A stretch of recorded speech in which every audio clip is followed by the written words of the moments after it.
everyone, আমি অথ্রি Pearson certified PT trainer and senior ESL trainer at লুমিনেজ বাংলাদেশ।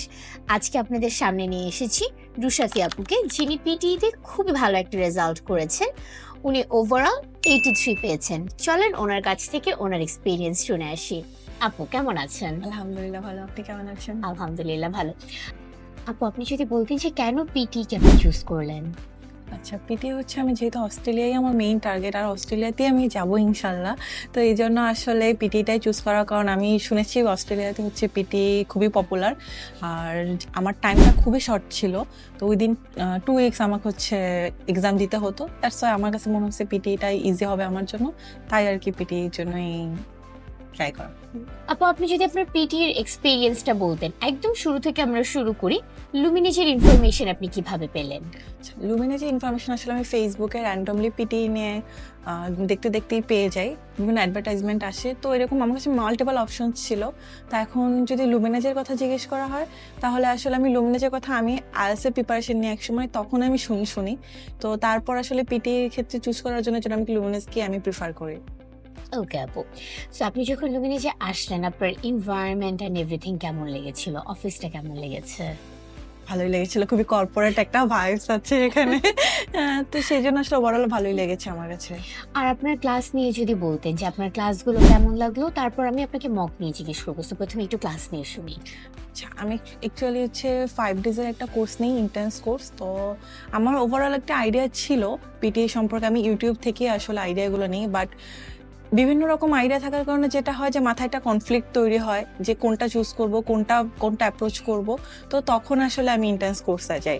তো ফার্স্ট ক্লাসে আপু আমাকে হচ্ছে প্রত্যেকটা চারটা ক্লাস হচ্ছে 4টা মডিউল নিয়ে আপু আমার সাথে ডিসকাস করে। তো আপুর সাথে যখন ডিসকাস করি, এটা নিয়ে আসলে অনেক ক্লিয়ার একটা আইডিয়া পাই, যেটা আসলে আমার স্ট্র্যাটেজি এস্টাবলিশ করতে খুব হেল্প করে আমাকে। আপু আরেকটা কোয়েশ্চেন, এখানে অনেকেই মনে করে যে ক্লাসটা ইম্পর্টেন্ট না। অনেকেই মনে করে আমার ইংলিশ অনেক ভালো, আমি মোটামুটি সবই পারি, ক্লাস আমার দরকার নেই। আপনার কি মনে হয় ক্লাসকে একদমই করার দরকার নেই, নাকি একটু দরকার হয় ক্লাস করা? আমি অবশ্যই বলবো, আমরা যতই ভালো জানি পারি না কেন, প্রফেশনালদের একটা হেল্প সবসময় খুবই কাজে দেয়, কারণ তারা এটার সাথে ইউজ টু, তারা এটা নিয়ে কাজ করছে। তা আমাদের যদি একটা খুব বেটার একটা স্ট্র্যাটেজি লাগে, অবশ্যই আমি বলবো প্রফেশনাল থেকে হেল্প নিতে, তখন নিজের কাজটাও আসলে অনেক ইজি হয়ে যায়। থ্যাংক ইউ আপু। এবার যদি একটু মক নিয়ে বলতেন যে আপনি কয়টা মক দিলেন এবং মকের এক্সপিরিয়েন্স কেমন ছিল? আচ্ছা, মকের এক্সপিরিয়েন্সটা ওভারঅল ভালোই ছিল। ভালোও বলবো না, আসলে একটা মিক্সড এক্সপিরিয়েন্স ছিল আমার জন্য। কারণ ফার্স্ট মক যেরকম আমি বাসায় প্র্যাকটিস একরকম, এখানে এসে একরকম, সবার সাথে একসাথে এক্সাম দেওয়া, এটা খুবই একটা ফার্স্টের দিন আমার জন্য খুবই একটা চ্যালেঞ্জিং বিষয় ছিল। এবার সেকেন্ড মকটাতে বলবো হচ্ছে আমার সাথে খুবই একটা ডিজাস্টার হয় রাইটিংয়ে। তো ফর সাম রিজন চাই না, এটা হয়তো টেকনিক্যাল কোনো গ্লিচ ছিল। তো আসলে তারপরে মক দুটা খুবই ভালো হয় আলহামদুলিল্লাহ। তো মকের জার্নিটা এরকম ছিল যে আমাকে ফাইনাল এক্সামের জন্য আসলে কমপ্লিটলি প্রিপেয়ার করে আমি ফাইনাল এক্সামটা আসলে স্ট্রেস ফ্রি দিতে পারি।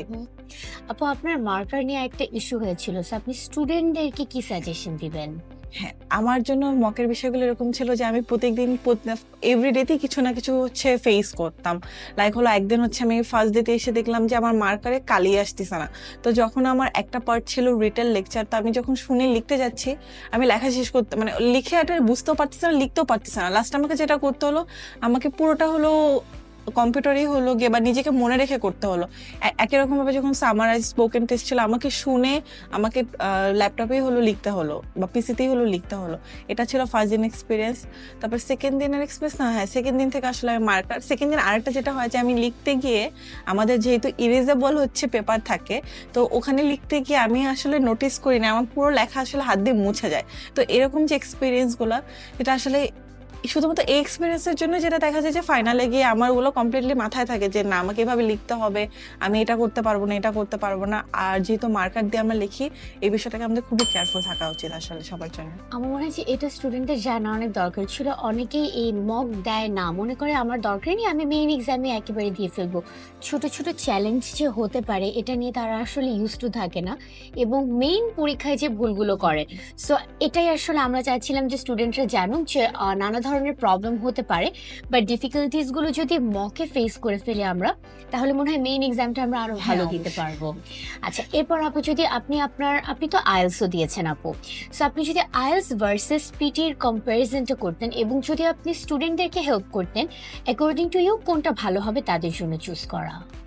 আচ্ছা, এটা আসলে না সেই যে সময় যে যেটা প্র্যাকটিস করতেছে সেটার উপর অনেকটা ডিপেন্ড করে। যে হচ্ছে আইএলস প্র্যাকটিস করে তার কাছে আইএলসটা কম্পারেটিভলি ইজি লাগে, যে হচ্ছে পিটি প্র্যাকটিস করে তার কাছে পিটিটা লাগে।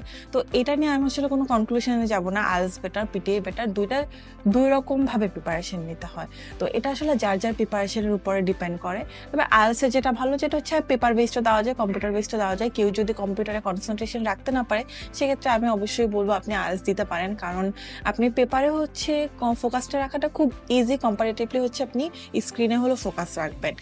আর এছাড়া যেটা হচ্ছে যে না আইএলস ওভারঅল হচ্ছে আপনি যদি আপনার গ্রামাটিক্যাল আপনার বেসিক ফাউন্ডেশনটা যদি স্ট্রং থাকে তাহলে আমি বলবো যে হ্যাঁ আইএলসটা আপনি পার করে যেতে পারবেন। কিন্তু পিটির ক্ষেত্রে যেটা যে আপনাকে একটু প্র্যাকটিস করতে হবে। PT easy but you have to practice more than IELTS I think. So that's, আর ওখানে কিছু টেকনিক্যাল বিষয় থাকে পিটিতে যেটা হচ্ছে আইএলস আমি বলবো যে খুব কম থাকে। যেরকম আমি কিভাবে আমার ভয়েসটা কন্ট্রোল করব, কিভাবে আমি কোন ফ্লুয়েন্সিতে কথা বলবো, এরকম কিছু কিছু বিষয় আসলে ওভার দ্য প্র্যাকটিস পিটিতে আপনি রপ্ত করতে পারবেন, যেটা হচ্ছে আইএলস এর দরকার হয় না আসলে। সো দুইটাই আসলে প্রজ এন্ড কনস আছে, এটা হচ্ছে যার যার পার্সোনাল প্রেফারেন্স। আপু কারোর হাতে যদি খুব কম সময় থাকে তার জন্য কোনটা বেটার হবে? আমি বলবো হচ্ছে তাহলে গো ফর পিটি, কারণ পিটি কম্পারেটিভলি সেফ আইএলস এর থেকে, কারণ এখানে সবারই একটা ফাউন্ডেশনের বিষয় আছে। এখন কার কিরকম সেটা তো আমি বলতে পারবো না। তো যদি ওভারঅল সবার জন্য বলতে হয় তাহলে বলবো অবভিয়াসলি পিটি।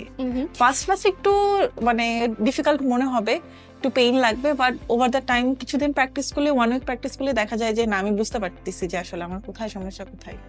এই জিনিসটা অনেক ইম্পর্টেন্ট একটা ব্যাপার, যে অনেকে হঠাৎ করে সবাই বলে যে পিটি ইজি ইজি ইজি, কিন্তু যখন আসলে প্র্যাকটিস করতে আসে তখন দেখে যে না এতটাও ইজি না, এতটাও ইজি ইজি না। বাট আই থিঙ্ক হচ্ছে আপনি যে কথাটা বলেন 1 উইক, ফার্স্ট 1 উইক যদি কেউ পার করে ফেলতে পারে এরপর ব্যাপারটা আবার ইজি হয়ে যায়, এরপর আপনি বুঝে যান যে কোনটা কিভাবে অ্যাটেম্প্ট করতে হবে। সো আই থিঙ্ক যদি হাতে কম সময় থাকে গো ফর পিটি, আর যদি আপনি মনে করেন যে না আপনার বেসিক ভালো, you can go for IELTS as well. দুটো এক্সামেরই এটার ভালো এবং খারাপ দিক আছে। যারা এখন পিটির প্রিপারেশন নিচ্ছে তাদের জন্য আপনি কি অ্যাডভাইস দিবেন? বলবো হচ্ছে বেশি করে প্র্যাকটিস করতে। এটা আসলে কোনো বিকল্প নেই পিটিতে, কারণ এখানে অনেকগুলো মডিউল আছে যেখানে হচ্ছে আপনার মার্কস লিটারালি আপনার হাতের সামনে, just you have to grab it. তো এর জন্য আমি যেটা বলবো যে জাস্ট প্র্যাকটিস এভরিডে 2 আওয়ার্স, আর 2 আওয়ার্স দিতে পারলেও আসলে more than enough I think. Plus হলো মক দিবেন, প্র্যাকটিস করবেন, আর আমাদের লুমিনেসে আপু তো আছেই, আপুর সাথে একটু ডিসকাস করলেও অনেকটা মানে দিন শেষে আসলে মেন্টালি যদি আপনি কাম থাকতে পারেন তাহলে এক্সাম আলহামদুলিল্লাহ ভালো হবে, এটা আমি বলতে পারি। থ্যাংক ইউ সো মাচ আপু আমাদের সাথে আপনার জার্নিটা শেয়ার করার জন্য। আপনাকে আবারও কংগ্রাচুলেশন এত ভালো একটা স্কোর করার জন্য, আর আপনার ফিউচার গোলসগুলো যেন আপনি অ্যাচিভ করতে পারেন তার জন্য আপনাকে বেস্ট উইশেস। থ্যাংক ইউ আপু।